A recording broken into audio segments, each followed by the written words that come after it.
consultor en seguridad. David, qué gusto saludarte. ¿Cómo estás? Muy buenas tardes. ¿Qué tal? Quiero saludarte a ti, al auditorio, a tus órdenes. ¿Ante qué estamos, David? ¿Ya un acto terrorista? ¿Esto ya puede ser catalogado como tal? Sí, un acto de narcoterrorismo, en efecto, coincido con tu apreciación. El terrorismo clásico se caracteriza por perseguir objetivos ideológicos, políticos o religiosos. Ujú. El narcoterrorismo, le ponemos el prefijo porque busca objetivos económico-criminales, pero sigue más o menos el mismo patrón de un acto terrorista clásico. Son ataques en contra de la población civil. En este caso, en ambos casos, fueron bombas colocadas en la vía pública con el objeto de matar personas. Entiendo. Buscan Matar personas, amedrentar autoridades, como dicen estos grupos delincuenciales, calentar la plaza, porque luego son los antagónicos que hacen estas cosas. Está bien muy complejo, ¿no? Muchas aristas, David.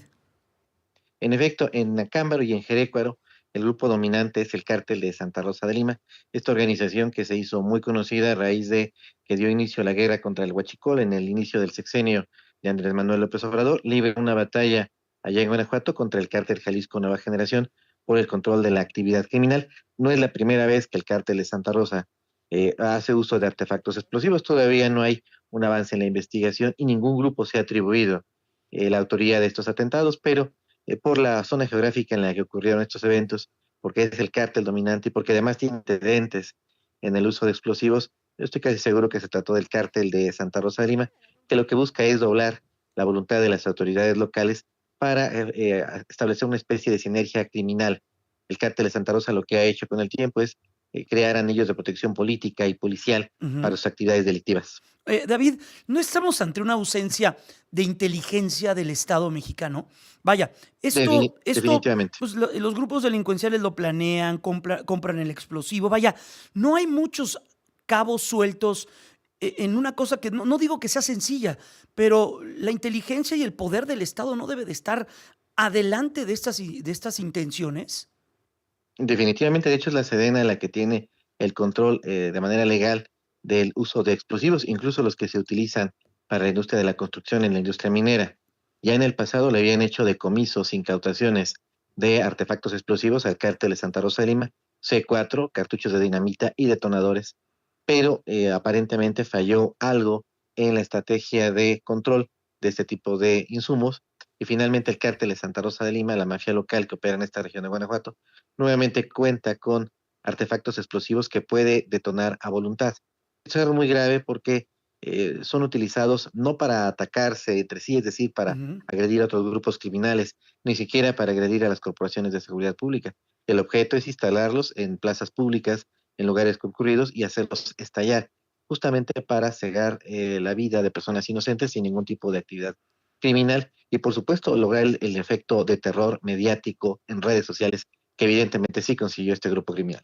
Ya hay un comunicado de lo que ocurrió en Jerécuaro. Señalan que la explosión fue a las 5 horas con 40 minutos del día de hoy. Se reportó esta fuerte explosión. 4 vehículos resultaron dañados y también se registraron daños a las fachadas que se encuentran sobre las calzadas Juárez. Afortunadamente, en este acto no hubo población civil ni policías lesionados, al menos en este hecho de Jerécuaro. El hecho de Acámbaro, sí, por desgracia, pues tuvo el impacto en una estación muy cercana de la policía, David.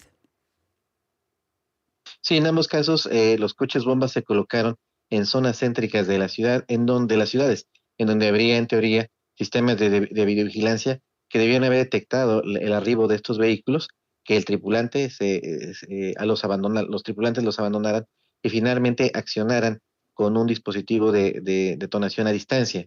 Es decir, nuevamente ahí hay fallas en materia, como tú decías, de inteligencia, y lo que vemos es que la presidenta Claudia Sheinbaum en la mañana y la gobernadora el día de hoy también en sus comunicados vía Twitter Ujú. se resisten a utilizar el término de coche bomba y el término de narcoterrorismo.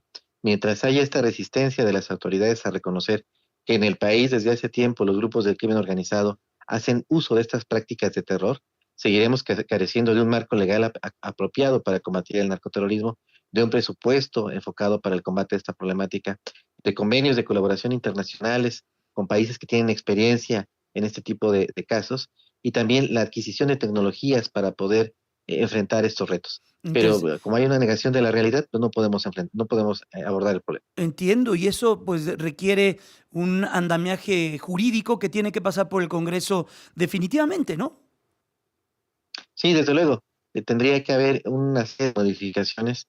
Tenemos una espiral de violencia homicida que se está acompañando del ciclo político, es decir, lo que tenemos es un cambio de autoridades locales, estatales, federales, municipales, y los grupos criminales que buscan tener anillos de protección militar, política y policial, al momento de que se dan el cambio de autoridades, buscan también reacomodos y poder apoderarse de municipios o combatir a aquellas autoridades que no les son afines y que están colaborando con otro grupo criminal. La percepción de todos en el país es que hay un incremento de la violencia homicida ahora que se dio el cambio de poder, es decir, que llega la presidenta Claudia Sheinbaum y distintos gobernadores y gobernadoras en los estados y el cambio de muchos alcaldes y lamentablemente estamos viendo esto, un incremento de la violencia, sobre todo porque los grupos criminales buscan un nuevo equilibrio político en las regiones en las que operan. Pues ya estaremos, David Saucedo, consultor en seguridad. Gracias por estos minutos, al pendiente de las investigaciones y de lo que la propia a la Fiscalía, en este caso las locales, me imagino que eso tendría que ser atraído por la Fiscalía General de la República para fortalecer más aún las líneas de investigación. David, gracias, cuídate mucho, que estés muy bien, muy buenas Gracias, tardes. Jaime. Un abrazo. Hasta pronto. Y este no es el único hecho de violencia. Las